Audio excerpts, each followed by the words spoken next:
I did not win, but there's the fellow that won had that was his fourth time to participate, so it was his turn to win. Okay. I don't think they go by turns, but okay. Maybe the judges were fans of his work. If the same judges judged the other 3 times. Oh, that I don't know, but definitely it was his turn to win. I was okay with that. Does the guitar sound okay? It sounds great, but it's loud. Okay.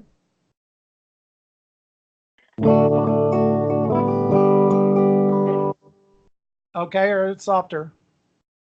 No, that's good. Just turn it down. Turn it down some more. Turn it down some more. Now we may have to adjust it as we go, one to another. Okay, so yeah, I'm sorry we couldn't stay for the whole thing last time. That's okay. Did you get back to Austin already? I was trying to put some light on me. Yes, that's a good plan. Oh, it is still daylight outside, isn't it? Thank goodness for summer. We are working. There's a couple of things that I'm doing for practice. One of them is just a chord sequence because I'm trying to get my F and my B minor down.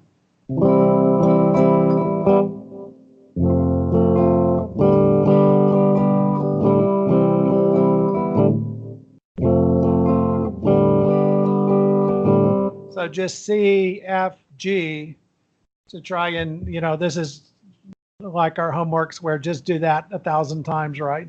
And so I'm trying to do that as one sequence. The other sequence is I was working on Someone Like You by Adele. And the main sequence in that song is the G and then a B minor.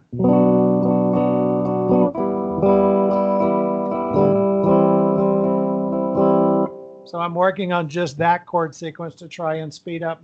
Now the B minor and the F are really the same F shape, just thrown down as a minor, one as a minor instead of a major. So I think it's now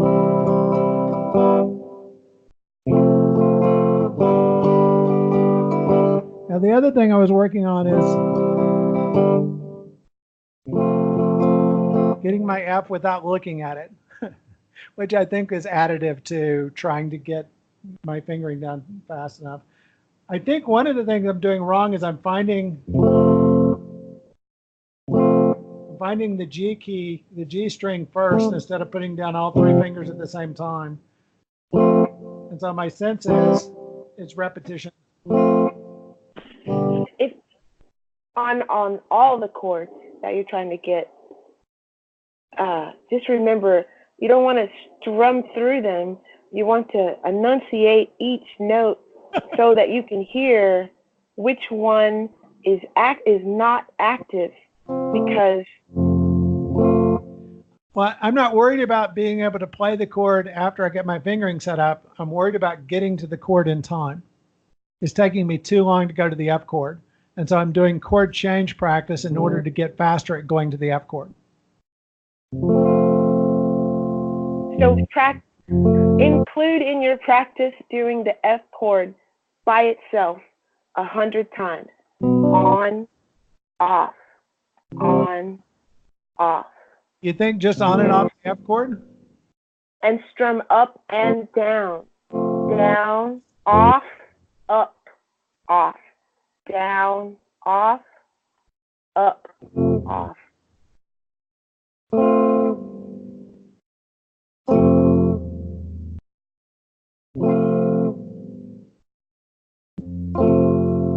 Okay, and you think that'll help with my chord changes?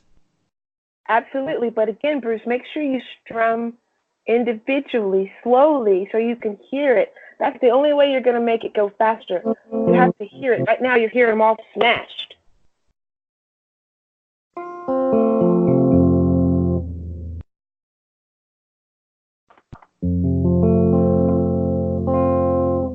Okay. Yeah. It will change to. Eventually you'll gain the strength in your fingers to move quicker, because your fingers right now are still learning to hold the position. And the same thing with the B minor. Okay, so I can tell right now on your down strum, you're missing the top string. You're missing the sixth string because it's muffled.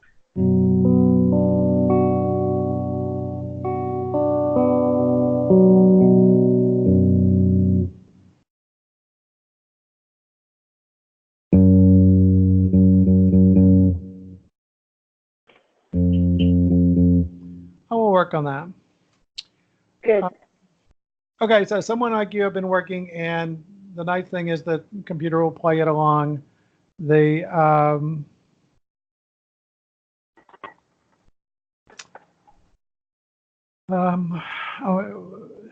Basically, it's that one's those 4 chords, and so once you kind of get the sequence of those 4 chords, then that's the whole song. So I won't take our time playing through it. Trying to learn Space Oddity for the same reason that it has that same sort of chord sequence. This one has it goes to an F chord in the chorus is what I was.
Gets to the interlude. So part of it is I like that song, but part of it is because it has that heavy use of the F coming from the C to the F and then to an F minor.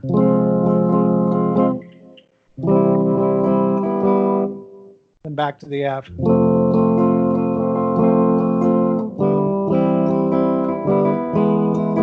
And so on. And that one, I also have the music for it so that the computer plays the accompaniment and so on. What tempo are you playing that song at? The way I remember it. It's supposed to be at 72. No. Oh, yeah. I can totally feel that from the chord sound. So, but you're playing like at 126. So, what's our word that we use? Sustain, slow it down, make it have a feel. Those chords are beautiful. That F to that F.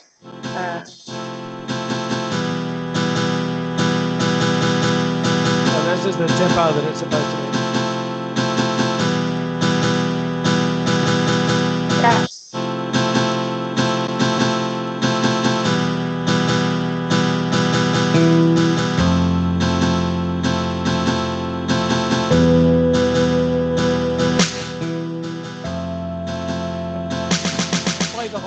longer through the intro.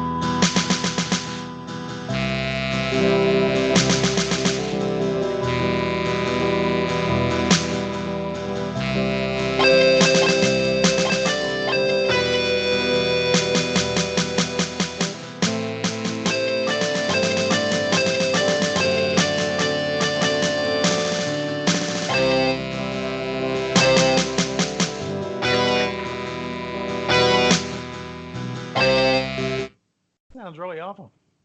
That's a lot of interesting instrumentation with that song. Probably need to go turn off some of that, but yeah, I'll work on making sure I'm on tempo. But yeah, it's a really pretty song. Besides the other things. That's the Major Tom, right? Yes. Hello. That's a good one. Protein pills and put your helmet on. Yes, exactly so. Still going through my scales, and I was working on some.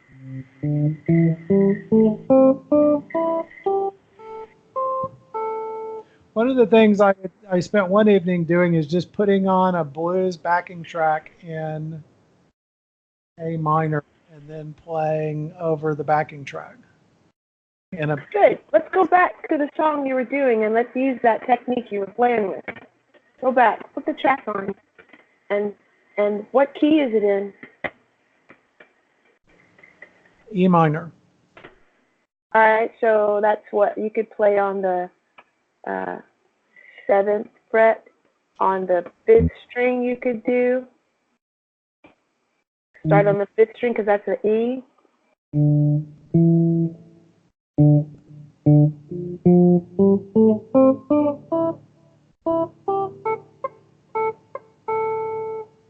And you could use a different, well, I don't know how many of the scales you know that.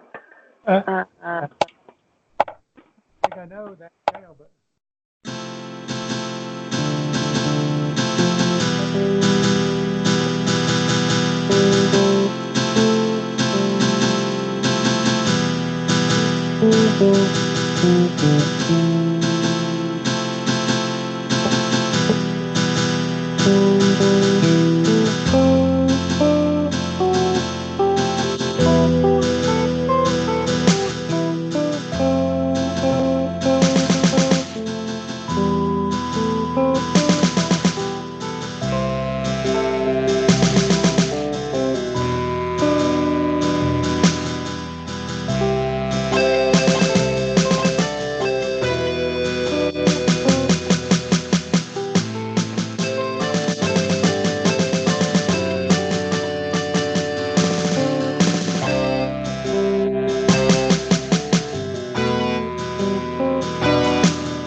Okay, Bruce. So hear how majority of the notes you were hitting go along with the song. So focus on those notes instead of hitting both, all of the notes in that scale. Like if you just played on the 6th, 5th, and 4th strings for that, and then switch it up and just play on the 3rd, 2nd, and 1st strings. Try that.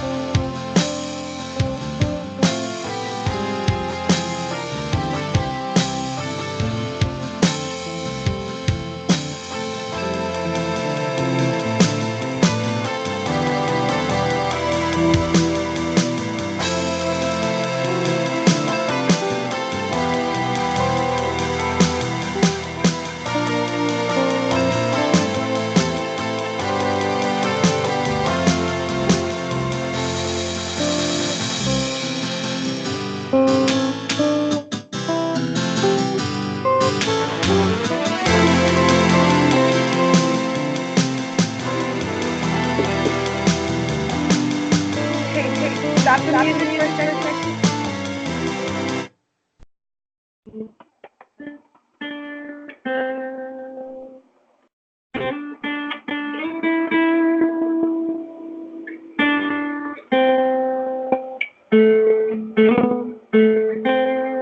So I moved it up to the.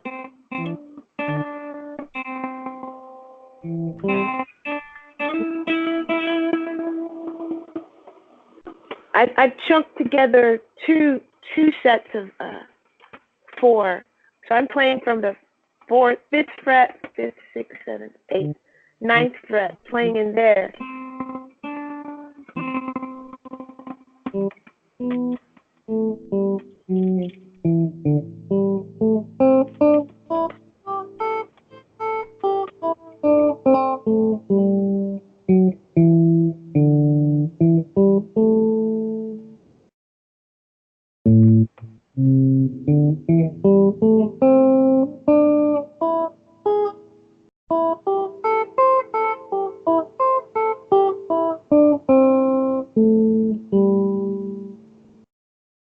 I think what I'm trying to say is play the meat of the scale and not necessarily the whole entire scale.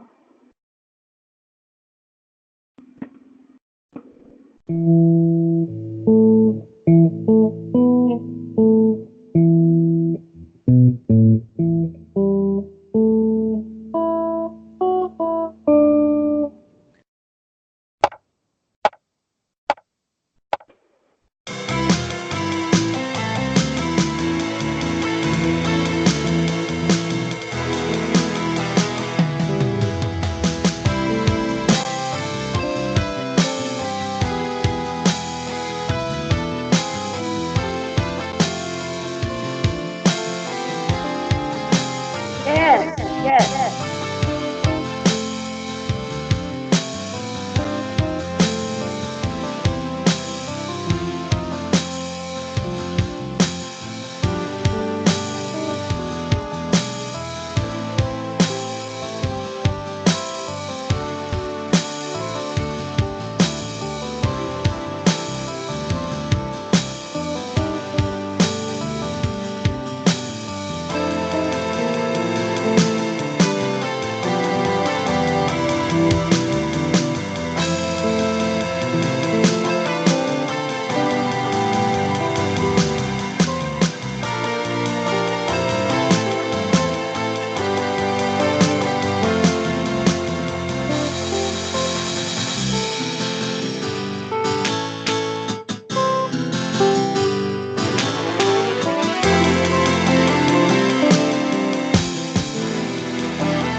Something to that effect, yes.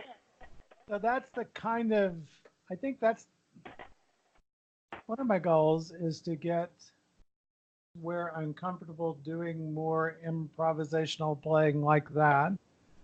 So that, although I'm split between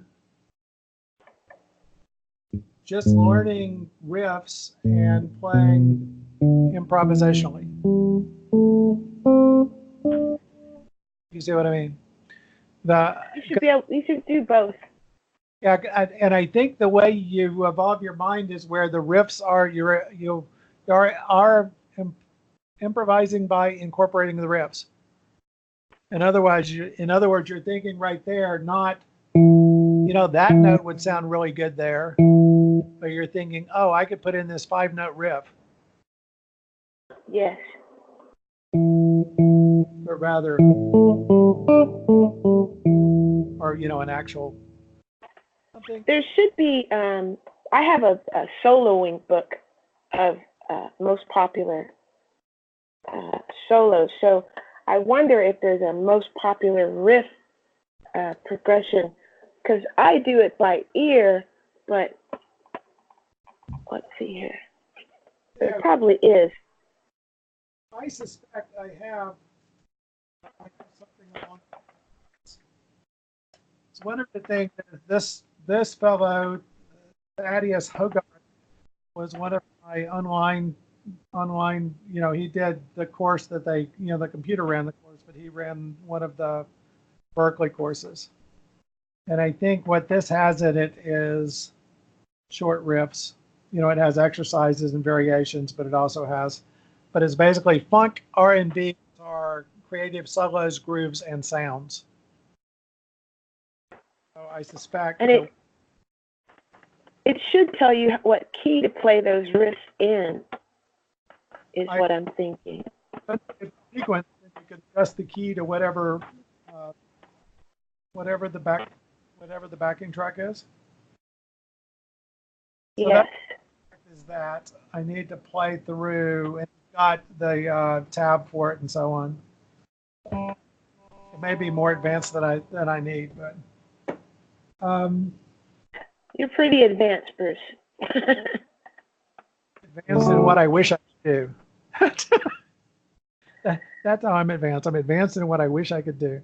I think those are I was trying to pick up some, because we had been at the folk festival. I was trying to pick up some folk songs, but they're even easier to play.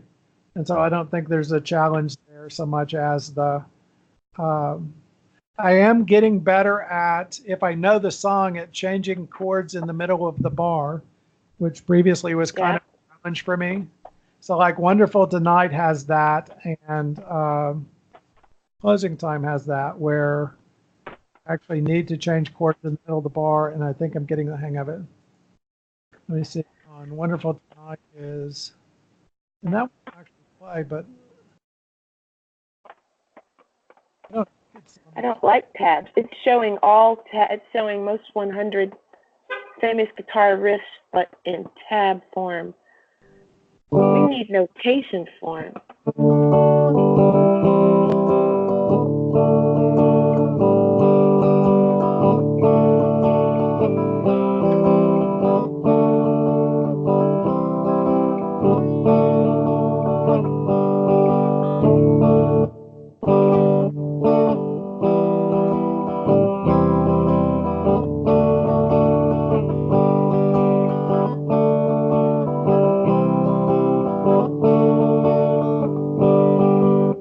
So it's that part, and I messed it up, of course, when I came to it. But what tempo is it?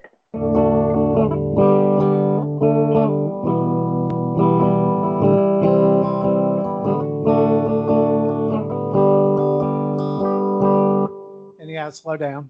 But so I think that's actually going better. And a lot of the chord changes are going better. I'm not having to look at my fingers for. I think the chords I really still have to look at my fingers for are the F, the B minor, and I'm getting better at the D minor, fitting it in without having to look at the neck. And that just that happens without noticing, really. That's good. That means you're getting muscle memory. Where you just kind of get the hang of what goes where. I found one. Yay? It's called Sound Slice. Where's our chat box?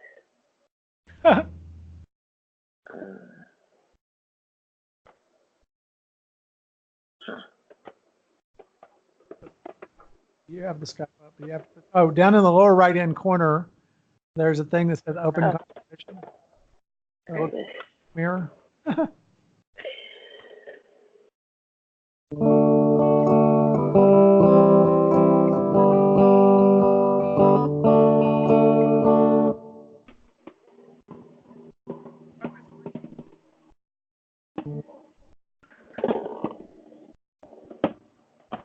on a chord sequence also.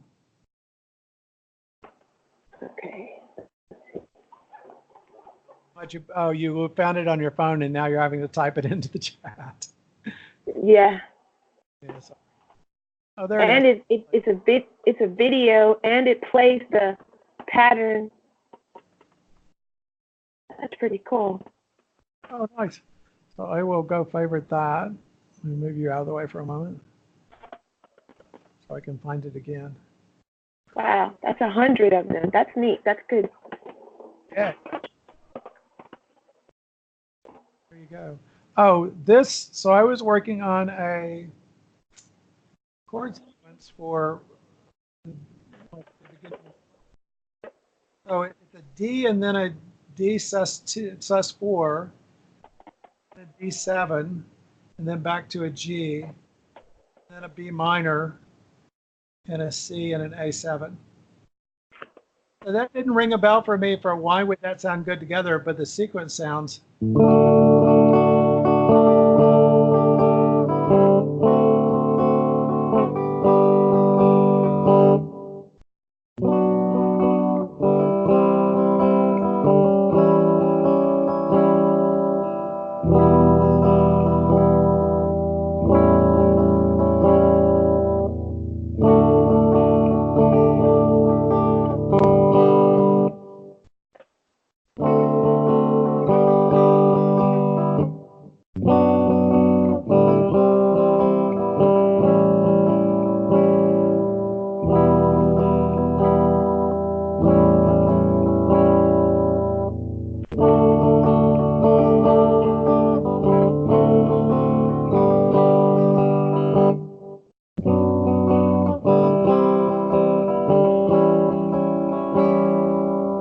So I'm going to keep working on that for fleshing it out into something.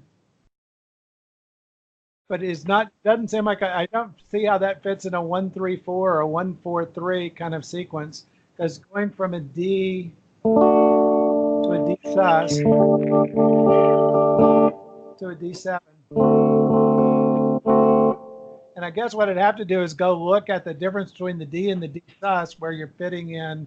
That's probably what it is the key, the notes that you go in between on those three Ds are actually forming the pattern, are hinting the same pattern. That sounds about right. That's what I suspect.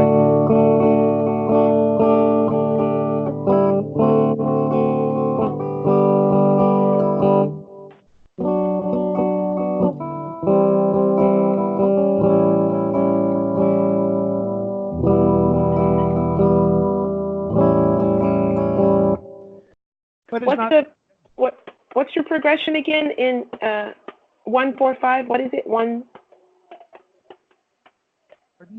So it's a D. Is that what you mean?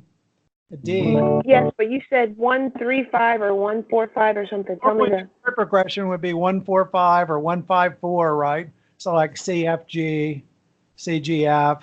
You know, normally the chord progressions that sound good together are where you take C, D, E, F. C, F, G sounds good together. C. Oh, I see what you're doing. Okay. So chord progressions that sound good together are normally in that sort of pattern, right? Where it's 1-4-5 or 1-5-4, something of that nature. But D to D sus4 doesn't fit that pattern. Now D to G does, because you're going D, E, F, G. So that's D, 1-4.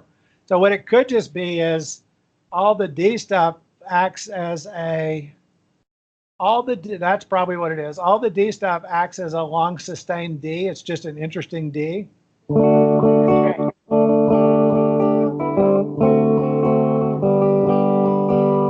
And then the G sounds perfect because it's 4 for the D. And then going to the B minor, from the G to the B minor would be the 7th.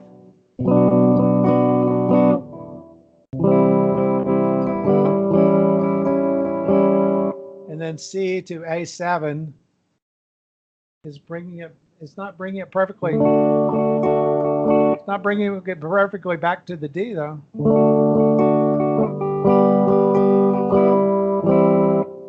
if we were doing a 1-4-5 for D, so D to G to A, right? Yes.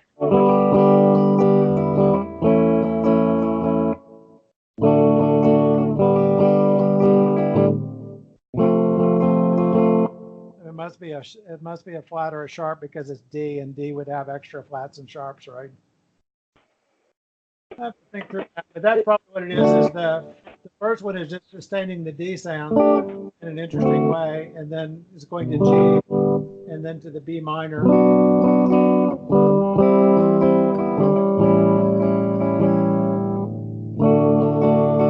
Yeah, and it's probably wandering the key at that point. It's not coming. And the B is the 6th, so it's doing a 1, 4, 6 movement. Right.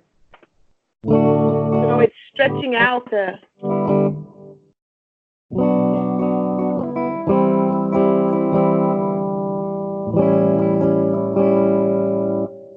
And then It's a phrase, like if you were playing the whole octave of that D to D.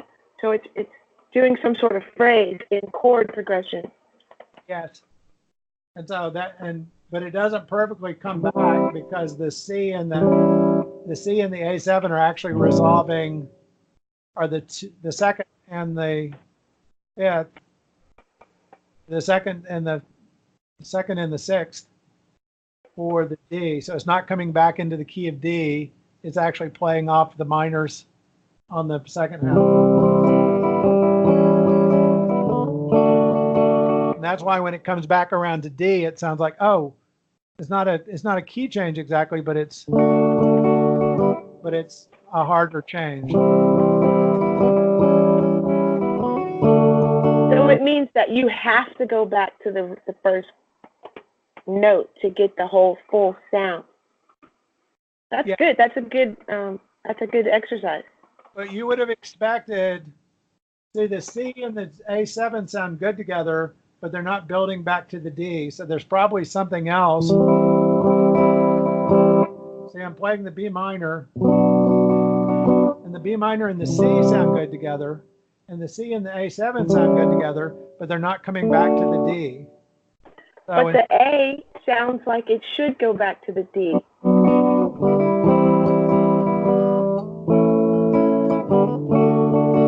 Yeah. If I played A instead of A7, then that would lead you back to the D. You're right. But that's what belongs there instead of the A7. Yeah, that really good ear.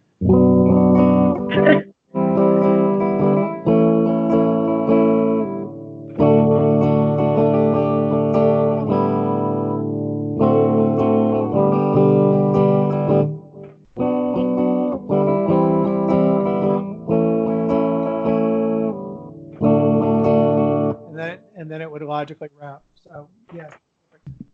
And if you wrote that pattern down, that 1, 4, 1, 6, then you could do that on any key. You could play it, start it at E minor and go to the.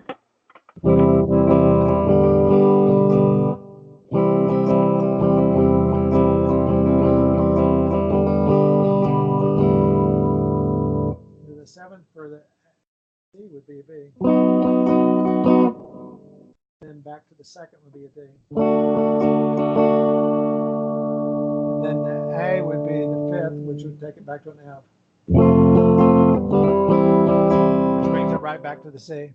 Yeah, exactly. That once you get it in your mind as it's 1, 4, 7, 2, then you can go to any other key. That's my from theory class. We used to have to do like on the spot songs by playing in what position, where do you want it to run to, and how do we get back to the 1? Exactly. So perfect. That was exactly tonight's question. How to get back to the 1. But the other, in trying to mix all my lessons,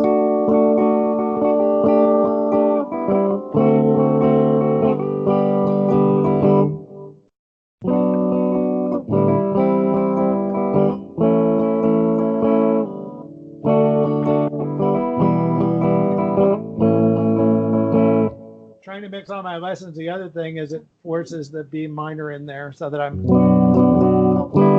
trying to get it faster thrown down. And so as I'm practicing different things, I'm trying to hit the same lessons over and over again, if you see what I mean. The B minor and the F. All of the above is yes.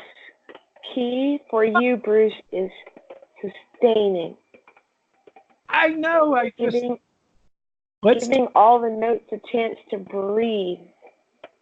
Yes, and so we think part of that is the metronome and playing at the right time.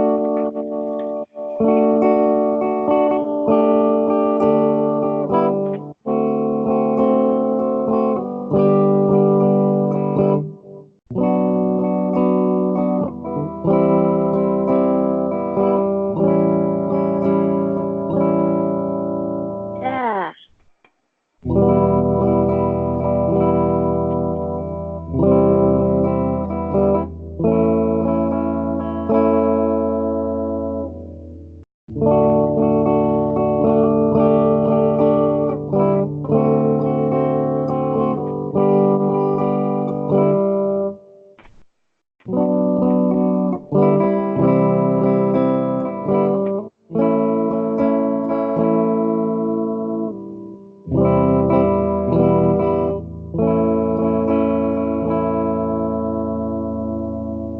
I agree. So Bruce, something that those folk players do and country musicians do, they do that phrasing from that, like the D to the D sus to the 7 a lot. That's how they are able to make it sound like a story more often than not. Perfect example is a G chord.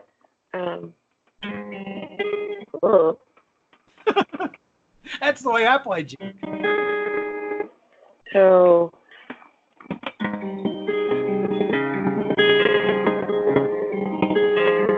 are you there?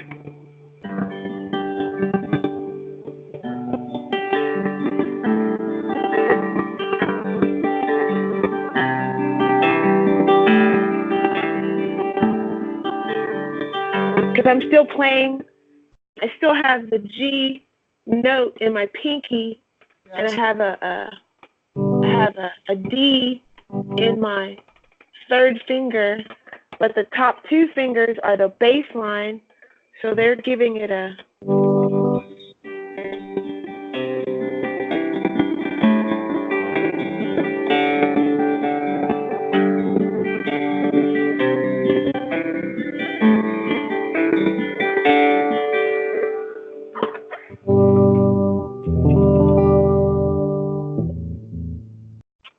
there you go. I was going to say, put your pinky on bottom. I'll have to think about that. So leave the shape. Keep the G chord shape. G chord. Yeah. And then hit all of the pinky should be on the bottom. And then play both those strum notes. all 6. Right? And then wait. And then drop the 2 top fingers down one string. So just drop the, yeah. And then strum that. Good. Now lift the second finger. Just the second finger. And then lift the first finger. So they both should be up. And then back to the first position. Back to the G chord.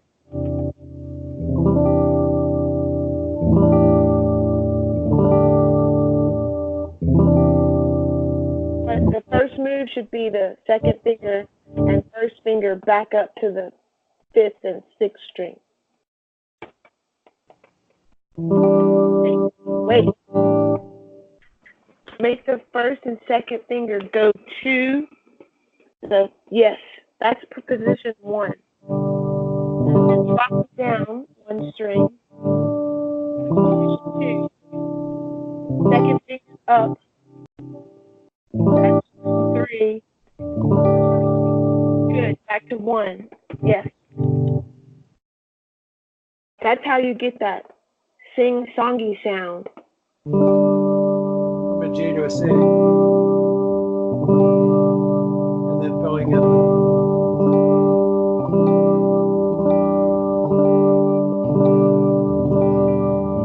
And on this particular exercise, you absolutely need to go. You need to hit.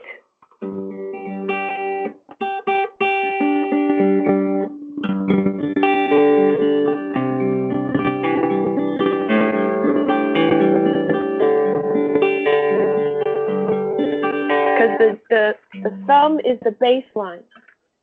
Yes. Yes. So it's finger strum. And you should be able to do it on all the chords, but you have to find the right chord.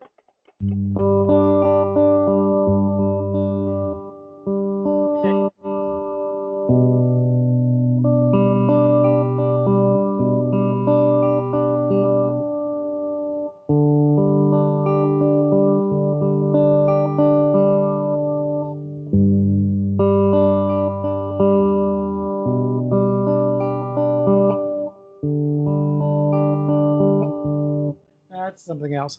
But the that's a good exercise for you. That's a good one. Yes. I like how much warmer the finger strum sounds instead of the pick. But I like the consistency of the pick. You can get there. You just have to make your fingers work. They'll get there. They'll get as strong as the pick. I just turned the volume up. I've got the volume on the amp down at 2 and on the guitar down at 4, so we've got a lot more volume. You can play flamenco.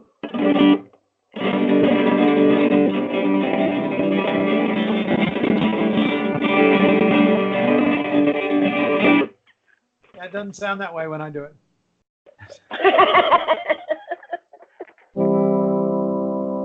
I think that's so basic. So I was just doing that, and I'm actually pleased that, from my beginner songbooks, there's a lot of songs where I can just flip the book open and play through it and recognize the song. And so that's good progress, and I'm happy with that. We know my hotel couple. I think we're almost out of time. But yeah, the theme is trying to get my chord changes down, but I will switch my practice to throwing a chord down and sustaining it. And down, up, or down, off, up. Both up and down. Yes, and then off, and then off. So maybe I'll do that where it's F down, off, F up, off, B minor down, off, B minor up, off, which will force one, a little different configuration.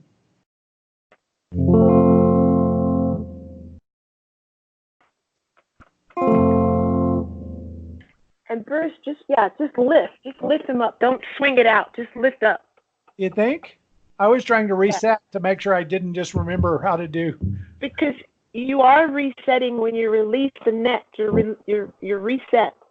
Okay.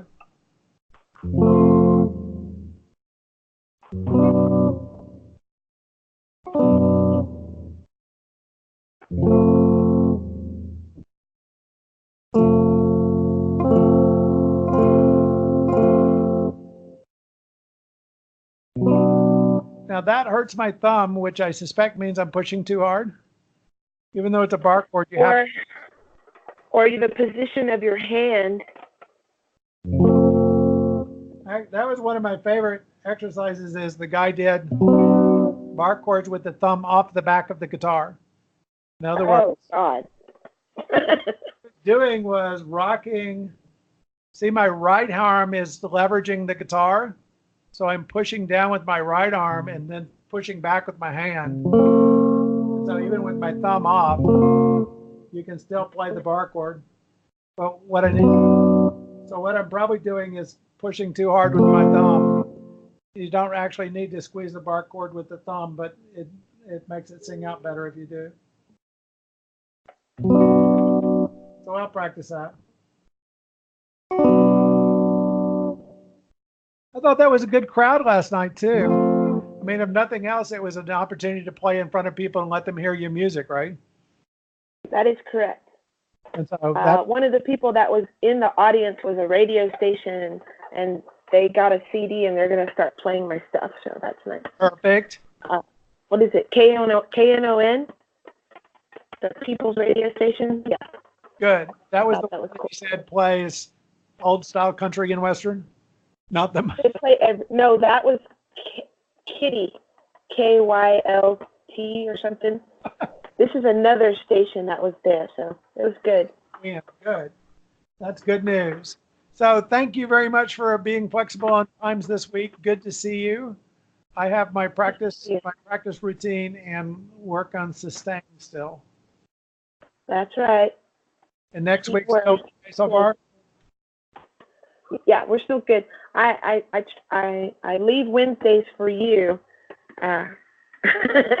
period, for now, and we'll figure out what else.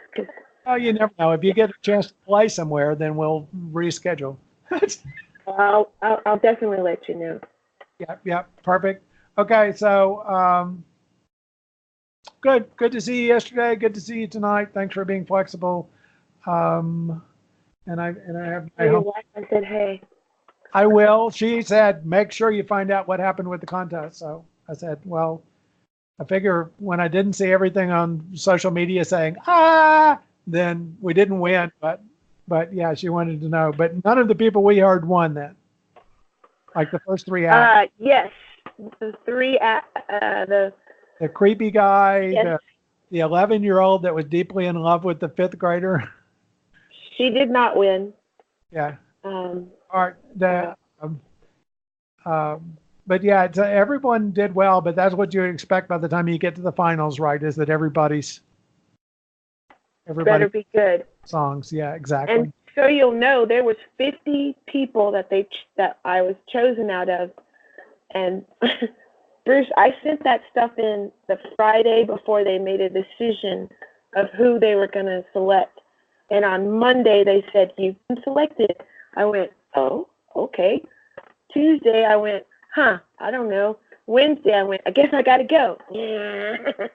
Yes, and I'm glad you did. But, I know in your life, for a musician, there's a lot of things that sound like maybe if you did that, it could work out, and a lot of them don't. And so I'm glad this one at least went this far. It worked out. The funny part was I worked at 4:30 a.m. that Wednesday and had to be back at work at 4:30 a.m. that Thursday. So I slept an hour. Thank goodness they served it was worth where you work. Right? it was worth it. It was totally worth it. Excellent. Okay, have a good night. Have a good week. All right. See you next week. Bye.